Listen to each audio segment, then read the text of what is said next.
What is going on, everybody? Welcome into the Caught Stealing Fantasy Baseball podcast, courtesy of Fantasy Alarm. I am Howard Bender. With me here, Colby Conway, as we get ready to dive into the 2025 season. For those of you who knew about the Caught Stealing podcast before, yes, Matt Sells has taken a leave from content creation altogether. He's now behind the scenes doing the old typey coding kind of thing that he just likes to lock away and do that. So I'm going to be taking over here as the host of the podcast. Colby, you obviously are familiar. If this is your first time joining the Fantasy Alarm Caught Stealing podcast, well, welcome. We appreciate it. Figure we'll get to know you a little bit more here. First episode of 2025, sort of a get to know you type situation. First and foremost, Colby, how the hell are you?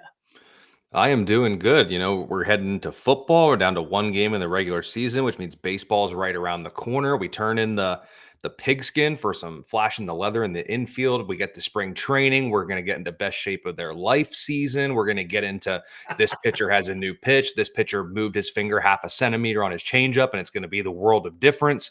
We are in peak baseball news season, and of course we're going to get that late flurry of free agent signings as well, if Scott Boras ever lets some of his guys sign. But there's been some other big signings along the way, but super excited for baseball. I'm getting super pumped up also. I mean, listen, it's like one of the things that has always happened to me, or it's happened to me in the last few years here, just as my role at Fantasy Alarm changes and doing more work and outside stuff. It's like all of a sudden, football hits mid-season for football, and I'm just, like everything from fantasy baseball just kind of falls to the wayside. And I swear that wouldn't happen again this year, right? Because I mean, I sit there and I put in all the work for the drafts, and I can't just sit there and shut down at the All-Star break. And it's not fair to the leagues that I play in. It's not fair to you guys here at Fantasy Alarm for me to all of a sudden just kind of disappear and go into pure football mode. So I think this podcast is going to be a great way to just kind of get into it. Now, for those of you who are joining for the very first time, let's kind of let's do a little get to know you sort of a thing here. Colby, tell everybody a little bit about yourself, your baseball background, how long you've been over at Fantasy Alarm, leagues you play in, championships won, all that fun stuff. Yeah, and I'll actually, before I jump in, I will say for anybody who's kind of joining here for the first time, or just maybe it could be your first season playing fantasy baseball, whatever it is, I will stick to my guns that winning a fantasy baseball league title is so much more satisfying than a fantasy football league title, especially if you do daily moves. It's a grind, but it's a grind that we love. And those, the grind makes it worth it. Patience, you get rewarded for your patience through fantasy baseball season. So we will definitely hit that this year. But yep. So Colby Conway. It is a grind. I'll just to add to that one there. I've said it before, right? Like it takes perseverance, tenacity, intelligence, and skill to win a fantasy baseball league. Any nutless monkey can win a fantasy football league. You just get lucky on the waiver wire, right? I mean, you're laughing, but it's true, right? You can't sit there and get lucky on the waiver wire in fantasy baseball and win a grinding long season. But you catch the right running back in week 4 or week 5 of fantasy football. Well, think about it too. For fantasy football, if someone misses a month, they miss 4 games. Fantasy baseball, you miss a month of action, assuming your team has one off day every week. That's 6. You're missing 24 games. The other thing we talk about for fantasy baseball is patience is a virtue. And, for fantasy football, it's a rough quarter of the season for somebody. They had 4 bad games. Oh, it's a rough quarter. They've been slumping for 3 weeks. You're telling me to stick with them. It's a long season. So we're not going to fret over that. But patience, one of the biggest traits you need for fantasy baseball. Unfortunately, I don't have much of it in real life, but fortunately for fantasy baseball, I do have a little bit. But like Howard mentioned, with my baseball background, did play a couple of seasons in college and then joined Fantasy Alarm. Believe it or not, it was September of 2014. I got done playing baseball, found a post from Howard on then Twitter, now X, about looking for writers, and I sent over some samples and joined the fray. And the next thing you know, started with fantasy baseball. I remember doing all of the some fantasy baseball stuff in writing and player notes back in the day when that was a thing here at Fantasy Alarm. So I've been through many iterations, and now you and I get to sit down here once a week and chop it up about fantasy baseball. Was it you who brought Gunnar Kynes to us, or was it the other way around? Did he introduce me to you? You, yes. He's still playing. He's playing overseas. He's pitching for somewhere. I don't know where, but he's still on the mound, chucking that thing a little bit. I love that. I love that. He hits me up every so often for a little fantasy football talk every once in a while. So I love that. I love that. You pitched? Oh, no. I was more athletic than that. I was behind the dish. I caught. Isn't that what they said? You put your most intelligent player behind the plate. You put your most talented player at shortstop. You put your most hard-headed, when someone gets hurt, won't say anything in the moment type thing behind the plate. It's like there's that meme or whatever you'll see. It's like of your little league baseball team, and it's of the position. It's like toughest kid is at catcher, coach's kid is in right field, the star is at shortstop, the chubbiest kid's at first base. It's like the meme. It's like it just personifies. It's just on a grander scale once you get to college and high school and beyond. I had no idea you were behind the dish. That's actually where I played when I was growing up in Little League. And then all of a sudden, you advanced, you went to college. I ended up, like basically once kids started hitting like 60, 65 on the gun, I was cooked. I was absolutely cooked. I was sitting there. I got a cat in here that's going to get smacked. Get out of here. This see, Matt Sells with the kids coming in, me with the animals coming in. Always something. We're connecting the podcast slowly but surely. Right. You are not the only common ground here, Colby. I promise you that. Good. Yeah. So it was kind of funny when I was growing up and playing. I'm almost legally blind in my left eye, and I'm right-handed, right? And my parents didn't. My dad, when he was like, teach me to hit, whatever, I couldn't see the ball. I couldn't see it coming. And so I was like step in the bucket, swing and miss. I was the catcher that like made the all-star team because of his defense. Okay. And batted ninth. And you remember that kid who always had to bat ninth in Little League? He was not a happy child. No, but once you get in those advanced levels, you learn that the ninth hitter is just your second leadoff hitter. You really want to avoid hitting eighth. And once I got to college, that's where I hit right in that 8-hole defense first catcher who couldn't hit. That was my, just like not many catchers out there. Some of those guys can hit, but I was like especially in high school, my numbers were good, but in college is like the Austin Hedges type, solid defensively, but borderline worthless inside the batter's box. Like if you got like some sort of like hit and run or maybe a bunt, even with nobody on, that's where you can put me in there and thrive, because it's the same thing. I was the king of the 4-3, ground out to second base every single time. 4-3. Conway comes up, 4-3. You know it. That's like minus 250 every time I came up. That's what it was. It was like, how's it going to roll over this? No matter where it's pitched, I was pulling that son of a gun. I was, I pulled when I did actually make contact. One of my biggest issues also was that every time I started to run, I would strap an invisible piano to my back and then try to like advance there. I mean, never fast. So not a good percentile sprint speed right there for your baseball savant page. Very blue, I'm guessing. Ridiculously blue. And on heat maps, it's all blue. 100%. 100%. Good thing you guys aren't drafting me and Colby. Like that's basically what it is. However, we do know how to break down the game. We do know what we're doing as far as fantasy baseball goes. I mean, I don't know how many leagues you play in. I've had to pare it down over the years, but I'm still doing the Tout Wars, and I'm still doing labor. And then like the Great Fantasy Baseball Invitational, the Bay Area Roto Fantasy League, BARF, those Earth Leagues, they're now called the Earth Leagues because there's like from all over the place. Are you in any of those? In TGFBI baseball, I keep it pretty thin just because it is a grind, and it's not like football where I can crawl in bed at Tuesday night at 10:30 and do 17 leagues of waivers. A little bit different for baseball. You want to be up there on the news, so I pretty much keep it to a home league with a bunch of buddies from high school that we've been playing for probably a decade plus now, because that would have taken us back to 2015. I was in college at that point, so maybe a little bit past 10 years. and then TGFBI. So, and I think I finished first in my league in TGFBI last year, which was the first time I didn't finish like 10th or worst. So that's always exciting. Oh, look at you making progress like that.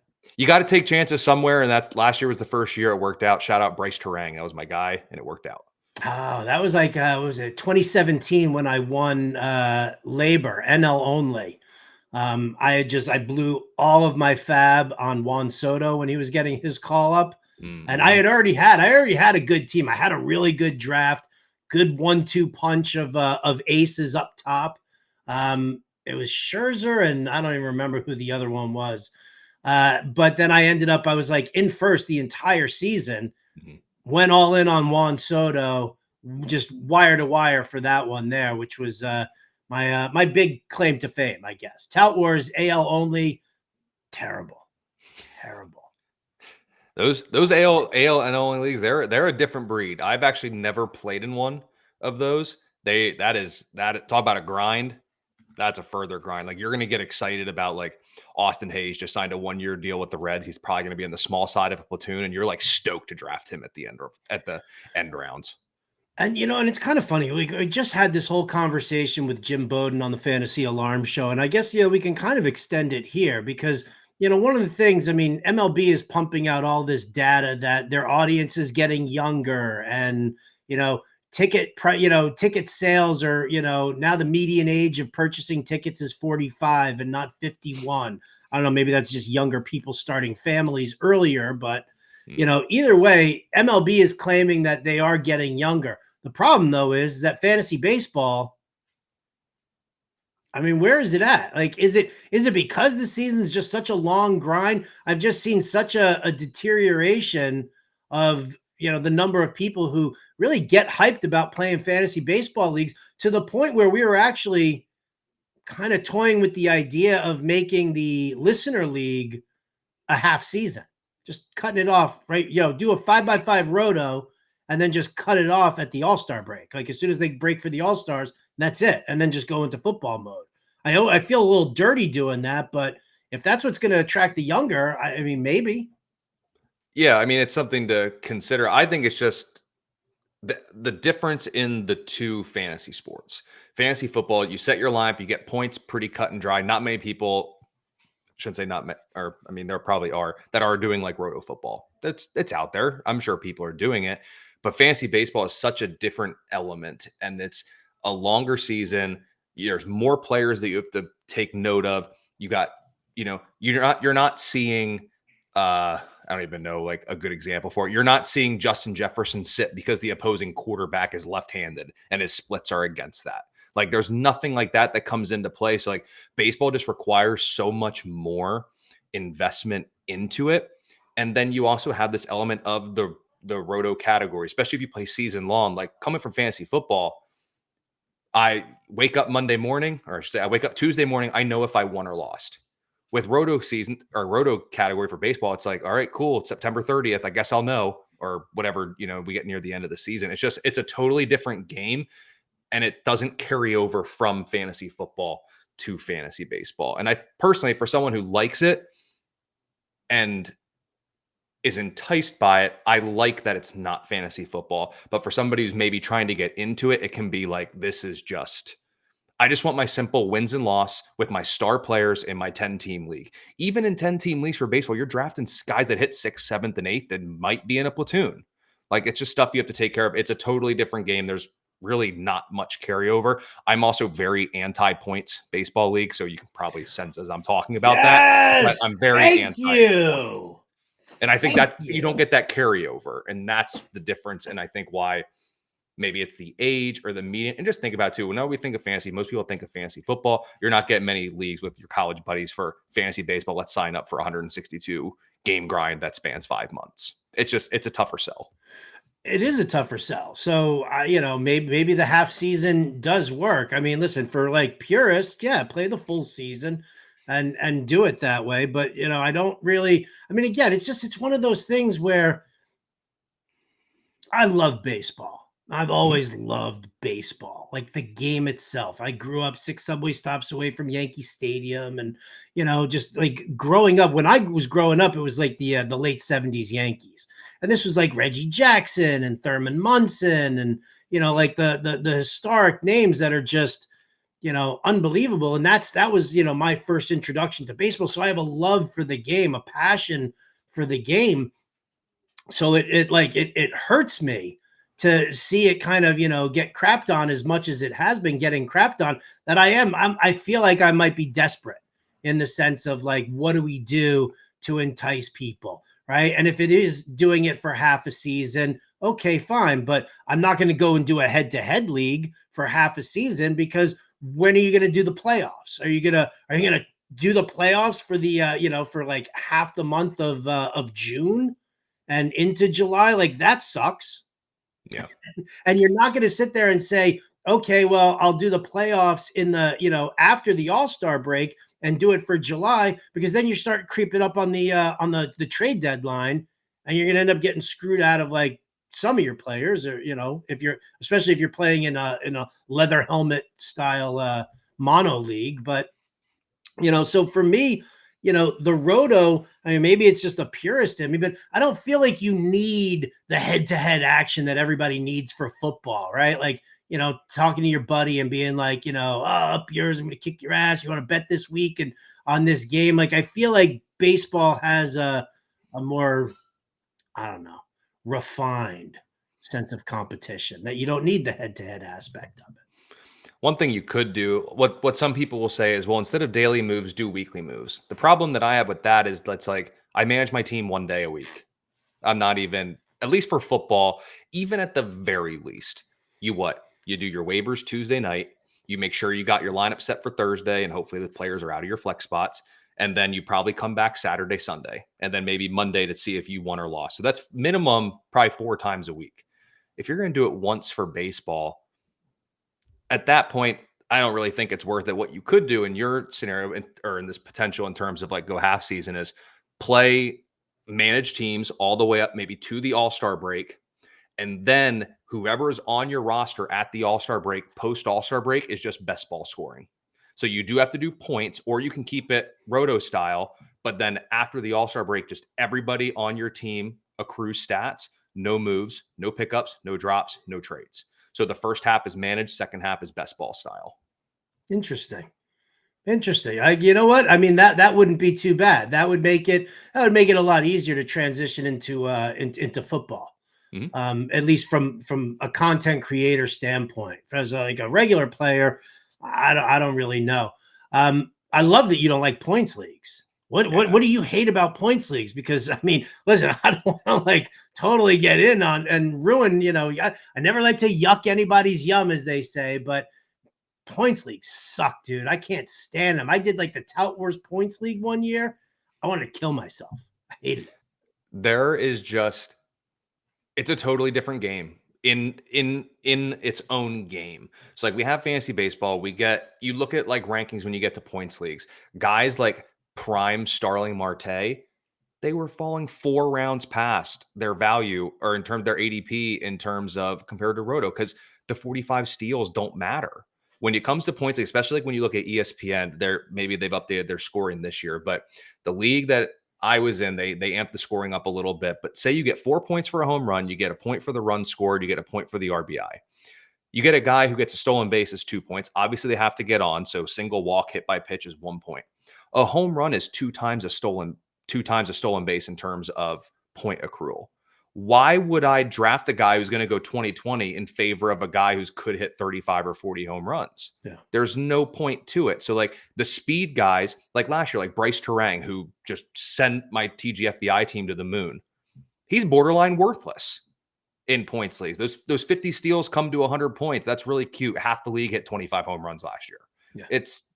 It doesn't even matter. Like I don't mind the win or loss at the end of the week, kind of seeing it. And then you also get into this whole thing because you got to play weekly when it's head-to-head points. Then you get the sweet. I go up against Zach Wheeler and Chris Sale on a 2-start pitcher, and the only 2-start guy I can run out there is the 4th starter for the Pirates, Bailey whoever that's going to be. Come on, throw Bailey Ober under the bus. I just wrote his player cap so that people will find on the site when it goes out, and I'm a little too bullish on him this year, I think.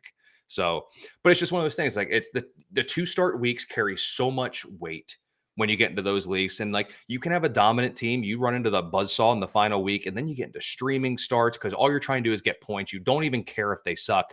Then don't even get me started on pitcher strikeouts. That's just through the moon. Who cares if they go 4 2/3 with 9 hits and 7 earned runs? That is a BS start. Oh, but they got 9 strikeouts and they still netted 8 points. That's ridiculous. I hate points leagues. I don't want to yuck on anyone's, but I'm going to say the HATE word. I hate points leagues. I hate them too. It's always because in every time you deal with the scoring, it favors power, like you said, and it favors starting pitching. Yep. And yes, unless you have like rules set up in your league about streaming starters and everything else that you have to deal with there, I'm with you. I like much better. I much prefer the roto format. Really kind of looking on it, and what you're talking about, because it's also, one of the things, everybody talks about it, right? Oh, I want my fantasy baseball league's got to be as close to the real thing as possible. Well, then points leagues are garbage then. Absolute garbage. So, we'll still, use the custom scoring page over at Fantasy Alarm to, put your scoring in there for points leagues and stuff like that. But it's just not a league that I'm going to enjoy. And head to head, again, I'm not going to enjoy that either, because you're talking about when you do make the playoffs, like you said, somebody stocks up on starting pitching, and the way that the schedule falls, you could be leading the entire time, all season long. You have the best team in the world, and you run into somebody who has like their top 3 starters are all 2-star pitchers that week, and then they're streaming starters on top of that. It gets to be a point where it's like, yeah, I don't know. You know what? Another thing, and I'll say this too. It's like why I hate kind of keeper and dynasty leagues as well. I don't know how you feel about them, but dude, the trade deadline for a keeper in a dynasty league for me is it's like nails on a chalkboard, because you get dudes who are just completely overvaluing draft picks. You get dudes who are completely overvaluing young players. And the next thing you know, like somebody trades, I don't even know, just pick who's going to be a hot name. Jackson Churio.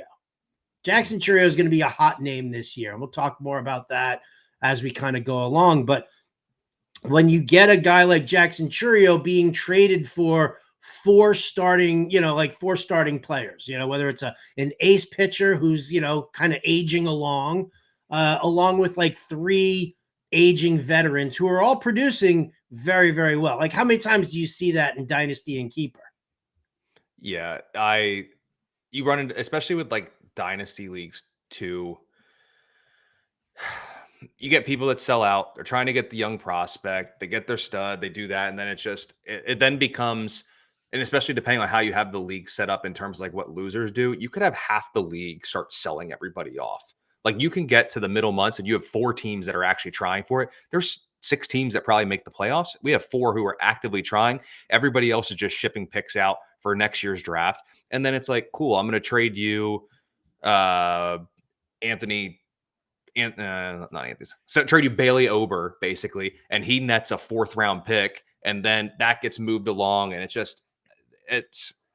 I don't like it. I don't like it. I don't know how else to say it. I'm still flustered by the whole points thing. We should have came back to that, because I'm just totally off the rails mentally now. Imagine a dynasty points league. Oh my gosh, I'm out. I'd lose my shit completely, man. I'm in a keeper points league. I'm in a keeper points league where we keep 6 guys from year to year, and that's I can't stand the points. I've tried so many times. Like, let's go roto. This is also coming from the guy who has like Acuna, Bobby Witt, who is stuck with all of these like multi-category guys just to see my team lose to people who just have a bunch of Adam Duvall's. Yeah, a bunch of donkeys that hit 240, but they hit 40 home runs and outscore my guy that week who went 11 for 17 with 11 singles and 5 stolen bases, all because he's just a little Slappy McGee and just moves around the bases the old-fashioned way. We're not playing the juice ball era here. We're playing old school style baseball. They're sack bunts, hit and runs. We actually look at the coach when we're rounding the base. Just pure baseball. The fantasy game is never going to be like the real game. And the sooner people just kind of accept that, the better everybody's going to be. 100%. Could you imagine if it's like, I want it to be like the real game. I'm only going to count my players' points for runs Runs scored. It's all that matters at the end of the day. That's how wins and losses are done in baseball. That's it. My guy went 3 for 4 with 3 home runs. Sweet. I got 3 runs for the week. I am up. And then any runs that your pitcher lets up gets added to the other team's total. It's all about runs. That's how you win and lose ball games. Damn. Colby Conway, everybody. That would be wild. Give him a follow. Give him a follow there on Twitter. If you aren't following Colby Conway, do yourself a favor. His Twitter handle's right there. By the way, if you guys, this show here, this Caught Stealing podcast is 100% free. Okay. But the insights and the draft guide and all that other fun stuff, it's not so free. So you see this little QR code right up here? I always try to gauge where I'm pointing. That one right there. This guy right there. Zap that QR code right there on the screen and sign up for a subscription to Fantasy Alarm. You'll get a 7-day free trial. Just take it for a spin, right? And see what it's like. The draft guide itself, I will tell everybody, and you'll be able to get your 7-day free trial. I'm not saying that, this is a good way to circumvent some of the rules and stuff. But if you were to, let's say, on Super Bowl Sunday, sign up to Fantasy Alarm and get your 7-day free trial, you just might have full access to the draft guide and the cheat sheet and everything else that launches on Monday, February the 10th. So that QR code right there, that'll get it done for you. Or just go over to fantasyalarm.com/win and you'll be able to jump in on all of that. Now, Colby and I are going to be, again, this is like an introductory kind of a podcast. So you guys can get the look and feel of what's going to happen here. We are pre-recorded right now. We will be going live in the future. And when we do go live in the future, you'll be able to ask questions and whatever. But in the meantime, right now, if you've got any kind of a question for the podcast at all, fantasy baseball, whether it's keeper or anything like that, you can always email me at rotobuzzguy@gmail.com. I won't give Colby's email out, just yet, unless you want to, Colby, and get the masses to start just personally emailing you. Let's start with either at Colby or Conway on X or over in the Fantasy Alarm Discord channel. Oh, there it is, the Fantasy Alarm Discord. Colby's like, don't bother me on my private email, damn it. Don't bother me. I have no life, so rotobuzzguy@gmail.com. And you know what? One of the things also is tell us what you want out of this podcast. We're going to be talking waiver wire. We're going to be talking injury. We're going to be talking a shit ton of draft strategy. Oh, yeah. By the way, I spend my life on Sirius XM being censored, so you might hear me say shit, and I might say a couple other bad words. It's not intentional. This isn't Andrew Dice Clay coming out here doing a set, right? But sometimes I'm going to get a little heated. I'm going to get a little emotional. I'm sure, Colby, you're going to get a little heated. You're going to get a little emotional. They're just sentence enhancers. That's all. They are sentence enhancers. But we're going to be doing all of that stuff here throughout the season. So when you do email me or you hit us up in Discord, you just let us know what you want covered. Don't say more points league stuff because we'll just, yeah, see? Just look at Colby's face right there. He's like, oh, God, no. Don't do it. Don't do it. In any event, I'm also going to be, experimenting here, trying to do more technical kind of things. I'm a boomer. Colby, I don't know if you want to tell everybody your age, but I'm in my mid-50s. We'll just leave it at mid-50s. So I'll just say my age now begins with a 3. Oh, no. A 3.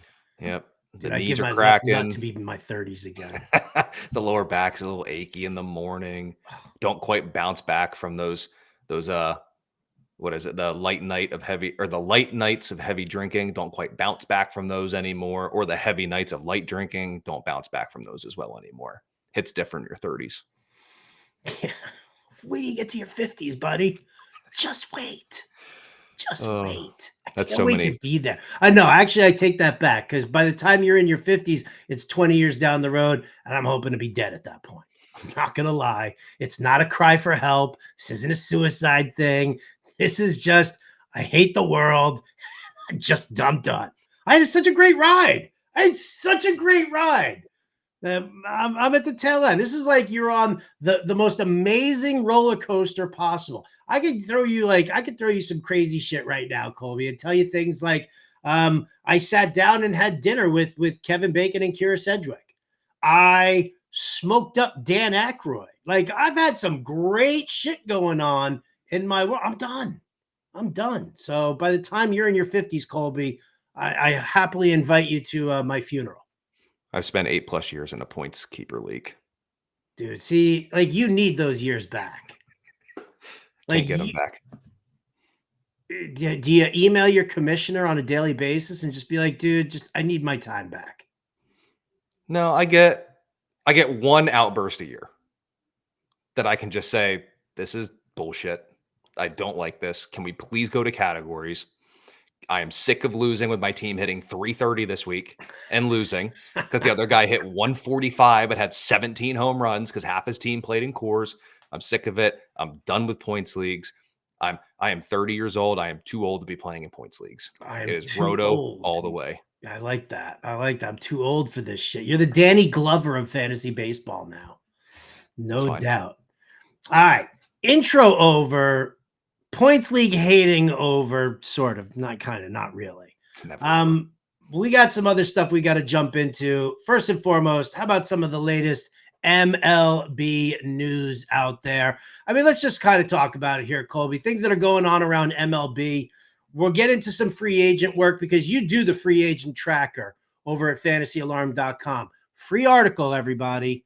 Full breakdown of every signing that's happened so far, full fantasy analysis, breakdowns, everything like that. Just go to the MLB page. It's right there. It's the first one that you see. We'll talk about some of the free agents before we get to some of your favorite free agent signings or least favorite free agent signings. Maybe you see a bunch that you absolutely hate. I'll ask you this question, which I actually asked Jim Bowden today also. What the Dodgers are doing right now, is this bad for baseball? If we're trying to attract younger audiences, we're trying to show that anybody can win a World Series. Like, is what the Dodgers doing, is this bad for baseball? I'd say no. I don't think so. I think the bigger issue is the teams that aren't spending. Because I will never fault an owner or a franchise for doing what it takes to put the best product out there. Does the deferred money kind of suck and maybe skew it a little bit? Sure, you can sell me on that, but I can go the other way and be like, why are there teams in baseball that have to pay $20+ million a year for Luis freaking Severino just to spend money? That's the issue. These other teams aren't spending. There's other teams like the Pirates that are too concerned with getting a card of a player who's actually on their team than spending to improve the pieces around him. Like there's just I don't really have gripes with the Dodgers and what they're doing. They're going out there to put the best product on the field, which is more than what some other organizations could say. That Paul Skenes card thing was a scam. There's no way an 11-year-old kid in LA opened up that card and kept it quiet until we just heard about it. At the end of January? You're 11 years old, Colby. You're not going to tell your best friend you just pulled the freaking the Paul Skenes debut patch card? Like, come on. Seriously? You're going to take that long? You're going to as an 11-year-old, you're going to go and you're going to get it graded, and they flipped around, they turned around the grade that well? Oh, what? Gem Mint 10? Okay. Come on, man. That was bullshit. You know that was bullshit, right? Yeah, I mean, here's the thing, though. About a decade ago, it'd be like, oh, an 11-year-old kid found, I guess, it kind of makes sense. It's under wraps. Nowadays, the 11-year-olds are on TikTok. They're doing all this other stuff. There's no way an 11-year-old could have kept that to themselves. They'd be posting it on X. They'd be going from there. But then again, maybe they didn't want to say anything because they didn't want to be tempted with having to get 30 years of season tickets to Pirates games. Like, I don't know. Maybe getting in the booth with Livy Dunn or in the box with Livy Dunn for a day wasn't all that meaningful for the 11-year-old. What are you gonna do? Don't know. Wait, Livy Dunn's gonna jerk you off in the box? No, she's not gonna do that. I mean, why? If you're an 11-year-old kid, why do you want to hang out with Livy Dunn? And why do you want? And you live in LA. Why do you want to go across to the country for what? For a party of 30 to go and hang out at PNC? I mean, PNC Bank Park, beautiful park, Beautiful, stunning park. One of my absolute favorites. Well, who the hell wants to go there? If you're an 11-year-old kid, like, I'm sorry, but a month did not need to go by for you to turn down that Pirates offer. That was, I'm just selling this sucker right now for $1 million. Could you imagine if the kid was like, so yeah, put me in the booth or in the box with Livy Dunn. Give me the Paul Skenes signed bat and all that other stuff that comes with it. But if there's any way you could make it season tickets to Dodgers games instead of the Pirates games, sign me up. And the Pirates did it for the card. Could you imagine that PR storm of like, we just gave this kid 30 years of season tickets to not even our own team to go see someone else play, but at least we got the card. That's cool. We're going to lose that guy in 4 years because we're not paying him anyway. But like, at least we got the card. At least we got the card of the real life player that in about 4 years, I'll say, that was a guy that we used to know. That was a guy that was really good. The one that I'll got tell you away. what, you got to sell that card now. I mean, listen, Oh yeah. I don't want to speak ill of Paul Skenes. I never want to wish anything bad to happen to anybody. But if you don't sell that card now, let's say you hold that card, right? I mean, it's going to auction, right? Yeah, because Fanatics has the card. There was never an 11-year-old kid. I'm saying if there was an 11-year-old kid, there wasn't a kid. You laugh, but I'm not like some like crazy nut job conspiracy theorist out there. There's a billion other people who actually understand that as well. Yeah. That there's zero chance that this card was ever like in the public circulation. Like it was at some random pack that some like 11-year-old hobbyist came up with. I mean, did you read the letter, the journal entry? You're 11 years old, Colby. Are you journaling? Not on my own.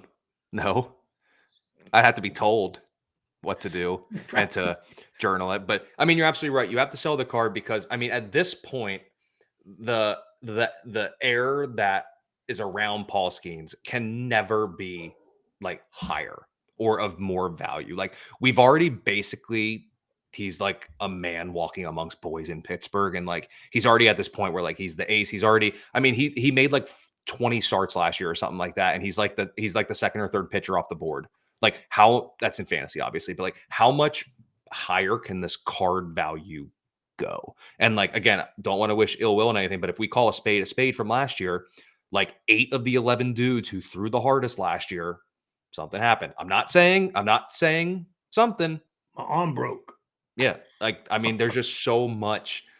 It's so hard for the value around Skenes to even go higher. I'm sure it can, but yeah, I mean, you got to sell that card. You got to make that money. And it's not even like it's a situation where like he was at the stadium and found it and he's going to like hold it for like a higher negotiation value. Like when, you know, football players throw the balls in the stand or the kids catch bats or whatever it is, like there's no negotiation to be had.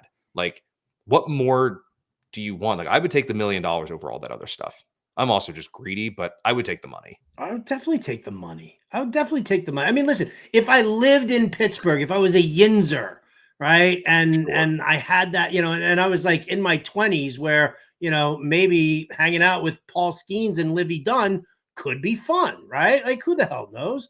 But as a kid, who the hell wants that? I'm not saying like, also, you know, hooking up with them, but like if you're in your 20s and you're hanging out with Paul Skenes, I mean, listen, I don't want to brag, but I'm a pretty cool guy to hang out with. I'm not going to lie. Right? I hang out with Paul Skenes. He's going to be like, dude, we got to hang again. We're like best friends. You got that opportunity. You don't have that opportunity as an 11-year-old. Yeah. And I mean, the other thing too is who's to say that like all I think the card set or the offer was you get to be in the box with Livy Dunn. Doesn't say she talks to you. Doesn't say she gets a picture. Like you could basically get in there. The cameras are off and it's like, hey, you there over there. Cause sit in the corner, kid.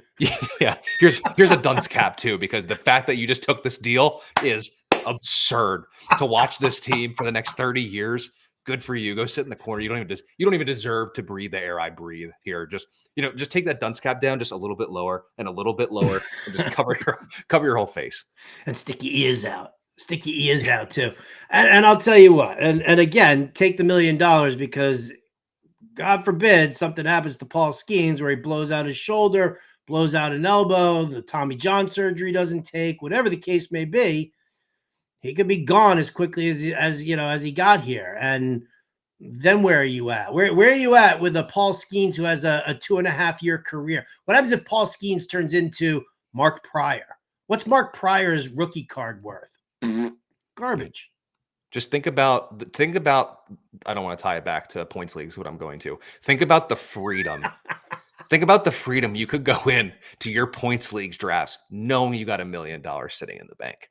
Who cares? It's just a fun little outing with the boys, the girls, the people in the league. The freedom, like at that point, I might even smile playing in points leagues.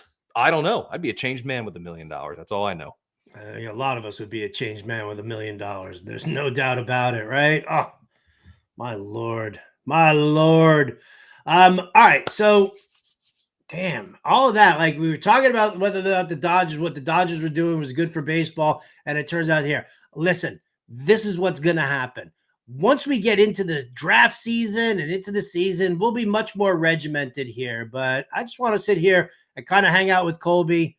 Haven't had an opportunity to do that all that often recently. And so I just kind of want to chill, talk baseball, and kind of love on that. I mean, we'll get to, because we've been hanging out here for about 40 minutes right now. Probably should get to a couple of little free agent signings. We could do that. You want to talk about that asshole Juan Soto? No, I'm just kidding. I'm a diehard Yankees fan. I love Juan Soto, and I totally get it. Like, listen, you get yours, right? It's like the $1 million. You get yours. You take care of yourself. You take care of your family. You go out and you play ball. I'm not going to sit there and be like, oh, I can't believe you went to the Mets, blah, blah, blah. If the Yankees ponied up that kind of money, then maybe Juan Soto would have stayed, but that's not the case here. So that's my least favorite free agent. No, I'm just kidding. I don't really give a crap. I need to see Juan Soto. I need to see Pete Alonso sign with the Mets again. Because you can't tell me that Mark Vientos is going to be the protection for Juan Soto all year. Yep. Yeah, I love Vientos too. It'll be interesting to see. Alonso is no pun intended, quite a polarizing guy this kind of off season here. It's a little Boris action. It's a little Alonso. Will he, won't he? He's really up in the air. I mean, I think going back to the Mets makes sense, but is the relationship fractured in any way? Who knows? Does he sign with the Dodgers for a bunch of deferred money and is their DH? Who knows? Or just a bench player or goes to AAA? Who knows? There's a lot that can happen. It'll be interesting to see what happens with Alonso. The interesting thing too from this free agency, and I know this is something that you can't relate to, but the Blue Jays are always just the second option in everything. I know you can't relate. You're just always used to being picked and the desired. So you don't know what it's like to be that, that second person that's caught looking as the two lovebirds walk out of the bar and you're kind of just standing there watching them because you're always that guy walking out the door. But the Blue Jays are just in on everybody. Funny that you think that. Can't. I don't know, man. You see my wife? She's rough. No, I'm just kidding. No, this is recording. Oh, shit. This is out there now. That get someone to clip that. Just someone to. She's not watching. She's not watching. She don't care. Hey, if it comes across the desk, she'll see it. But I mean, think about the Blue Jays. What free agent haven't they been on? And they have like 3 free agents to show for it. Yeah. Like, I don't know. They're literally in on everybody. It's like you see all the posts on X that come up. It's like player was dropped. 32 teams were interested. It's like players available. Toronto's interested. Guess what? Toronto's not going to get them. They're just not. I don't know if it's not an attractive place, if they're not getting the money that's for those guys and they had it, but I don't know. That's been a big takeaway this offseason. Toronto's in on everybody and can only seem to land a couple. It's very I mean, it's kind of funny. You look at certain teams, like everybody, you could say the Yankees are in on everybody also, but that's more of like agents turning around being like, can we get some New York money in here? Right. And like all of a sudden, and then if you're an agent, you're like, yeah, let me get Toronto interested. And then if Toronto's interested, maybe then we can suddenly get the Yankees or the Red Sox or even the Orioles, for that matter, kind of involved there. Yeah. I mean, I don't really know why nobody likes going to Toronto. Right? I mean, I don't know anything about I had a friend who grew up in Toronto, said it was like growing up in Toronto was like being like hosting a huge house party, but you got locked into the basement. So maybe that's what it is there, but I don't know. I don't really know. I like that analogy. Seems like a lot of people are trying to get out, right? Doesn't Vladdy Jr. want out also? It seems like everybody's trying to get out of there. Not many people coming in, and everyone's trying to get out. And like we had, like, think back a couple years ago, it was this young core of Vladdy Jr., Bo Bichette, and Biggio were just going to lead this team to titles on titles. And Biggio, oof, tough there. Vladdy's might be out. Bo sucked last year, one of the biggest busts in fantasy baseball. Bo Bichette's, hopefully he can bounce back. But yeah, I don't know. I mean, they did get Anthony Santander, which is a nice power bat to come in. So obviously, like, that's good. The one guy that they seem to manage. But yeah, I mean, there's a lot of moves that we can talk about that were kind of interesting. The Mets being one of them, the not the Soto deal. I thought the Clay Holmes deal was interesting. That's a pretty big risk to try to get this closer turn starter. I know that's the rage and everybody wants to do it, but like, how many innings can you feasibly expect from him? Right. Like, Well, you're not like, it I could be thought that was a great per crazy inning. signing. Yeah. Yeah, it could be great on a per inning basis. He's got a good sweeper. Like, he's got the pitch that works, but like, he hasn't thrown we wrote about it in the tracker. He hasn't pitched more than 100 innings in a year since 2018. And then he's primarily a two-pitch guy. These are like all of like the warning flags for guys turning starters. Two-pitch starters tend to not work out, and we're maybe going to get maybe 100 innings from him. I'm sure the contract 3 for 38 could look like a steal if he can stay healthy. And by the end of that last year, he's up at 140, 150 in terms of his inning workload. But the Mets need starters who are going to be out there. Right. And all they did was get another guy who maybe gives them 100 innings, or we're in the month of June and we're already having the conversation of how do we preserve Holmes for the rest of the year. That signing made no sense. It made no sense to me either. I don't really understand the desire to try and stretch him out. For that point, like I don't get that. I don't get trying to stretch him out. Like, how many times have we seen that with pitchers? And you know what? You played competitive baseball, right? At the college level. So, you've seen what happens, like when all of a sudden, you become a specialist pitcher, right? And all of a sudden, like, how many times have we seen guys like get stretched out, and then like the Orioles used to do it all the time, right? Kevin Gossman, who was Dylan Bundy. Like, you remember these guys like Kevin Gossman, Dylan Bundy, when they first came up with the Orioles organization, they were like back and forth. They were starting, they were closing, they were starting, they were closing, and it fucked up their arms. It really did. Now, Gossman has managed to have some longevity to his career and has done reasonably well with it. I mean, he's given you what, 3 good years out of his extended career. So yeah, I don't get it. I definitely don't get it. And, putting a starter and a closer and doing that with Clay Holmes, because Clay Holmes wasn't even that great of a closer last year. Yeah. Dude looked like crap. It's just, for a team that spent a lot of money and willing to do it, kind of cheaping out on some extra starting pitching is a little bit of like an interesting move. And I get it from Holmes' side. The money is in being a starter, not necessarily a reliever in terms of big time money. I get it. Right. I get yours. I get it. And it's a great deal for him to do it. But like, yes, you can look at the reasons for optimism, like good ground ball guy going to a good park for a ground ball type pitcher. He can miss bats. Sure. He's never gone through the lineup a third time. Never. He only has 2 pitches.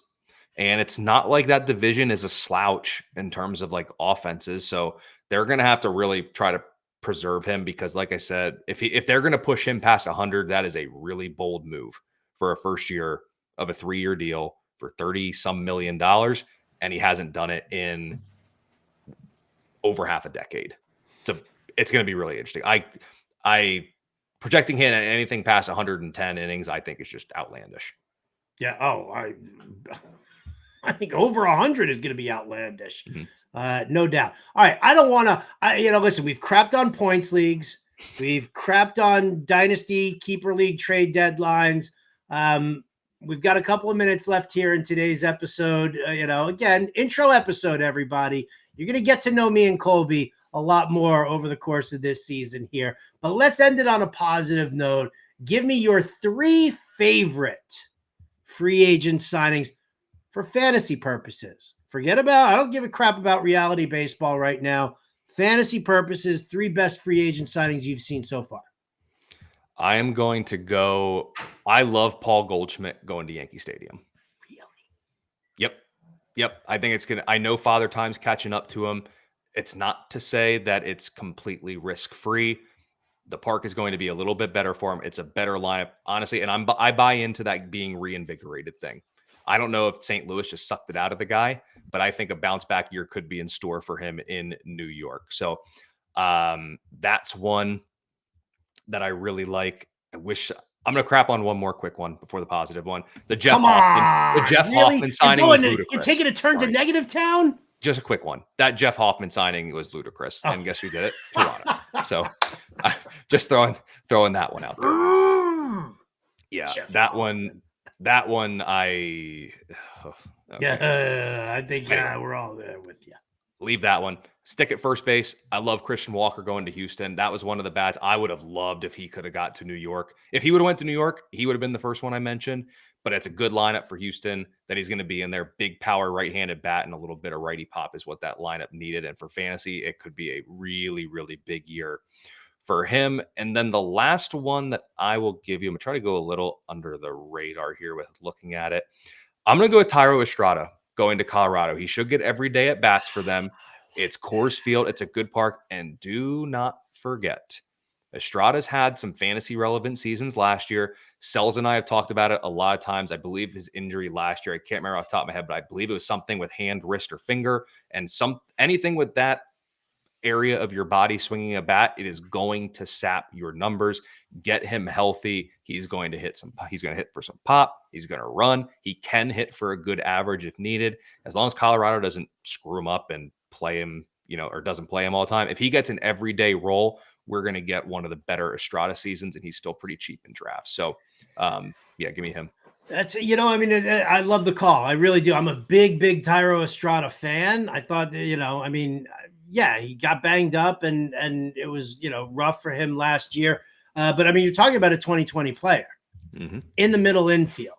Colorado's just a wasteland of talent right now. Somebody actually in our Discord was asking me about their keepers, and he mentioned Brendan Rodgers, and I'm like, Brendan Rodgers, he doesn't even have a team right now. Team brought in Thairo Estrada to handle the work at second base, which I definitely love. The only thing that kind of twists you around a little bit is that everybody just expects big power at Colorado. It's not like if you guys look at read the Ballpark Factors article that gets written in the Fantasy Alarm Draft Guide, it's a hitter friendly park. It's not a homer friendly park. There's two very, very different levels right there that I think people need to pay attention to. And the fact that it's a hitter's park, not necessarily a homer's park, means I think that Thairo Estrada can get on base more, steal some extra bags, and we can kind of, move on from that. So I like the call. I definitely like the call. And Coors Field will overshadow some of your deficiencies, but if you're a guy that hits a 60% ground ball rate, you're not going to turn into a 40 home run hitter. It's going to help in certain instances, but it doesn't take away your weaknesses or change your offensive profile. Someone's not going to go there and just, hey, I was a 55% ground ball hitter last year. Oh, I go to Coors, I'm now going to hit fly balls 55% of the time. It doesn't happen. So when you look at Estrada, his best 2 years, 14 home runs, he can settle in there at Coors, but those years he hit 260 and 271, that could push up closer to 280, 285, 290. In 2024, I was looking back through it here. He literally went on the IL 2 different times for wrist sprains. That is going to mess you up. It's going to impact those numbers. But 2022 and 2023, member of the 10-20 or 14-20 club, hitting 260 plus. We're going to get that version of Estrada this year. Beautiful. All right. Well, I'll tell you what, let's end things on a high note there in Happy Land. It's all lollipops, rainbows, and sunshine, right? We'll see. You cut me off because I can go negative again, but I won't. I'll keep it positive. No. We're ending it on a positive note here. But listen up, folks. So Colby and I, like I said, we're going to do some pre-recorded episodes as we kind of move into, closer into draft season. We'll probably do some drafts here on the show, right? Maybe we just jump into some quick best ball, competitions and stuff like that. Whatever it is, We have all season long to turn this into, without a doubt, your go-to fantasy baseball podcast. We'll bring some guests on. We'll have a good time. We'll answer all your questions, and we'll cover all the basics to help you win a championship. Once again, as always, that QR code gets you a subscription to Fantasy Alarm, at least a 7-day free trial. Draft guide drops on February 10th. That is a Monday. You're not going to want to miss that at all. Colby, any final words before we get on out of here? You're giving me an opportunity to Don't do it. be a Debbie Downer to end it. Don't do it. Say something positive. What was the best thing that happened to you today, Colby? Oh gosh. Yeah, I'll get negative again. See, never mind then. Yep. Never mind. At Colby Conway over on X, and make sure you check out the Fantasy Alarm MLB free agent tracker. Henry Wilson and I are keeping that up to date with all of the signings. Anyone who signs a major league deal gets written up, even if they're going to be in the small side of a platoon, even if they may not take a single at bat. We are writing those guys up. So make sure you check that out. And once again, at Colby Conway over on X, and we'll see you in the Fantasy Alarm Discord. All right. I'm at RotoBuzzGuy. You can email me at rotobuzzguy@gmail.com. You tell me what you want to see on this podcast. Colby and I, I'm very excited about this show over the course of this season. You should be too. So that's going to do it for us here on the Caught Stealing podcast. For Colby Conway, I'm Howard Bender of Fantasy Alarm. We'll catch you next time.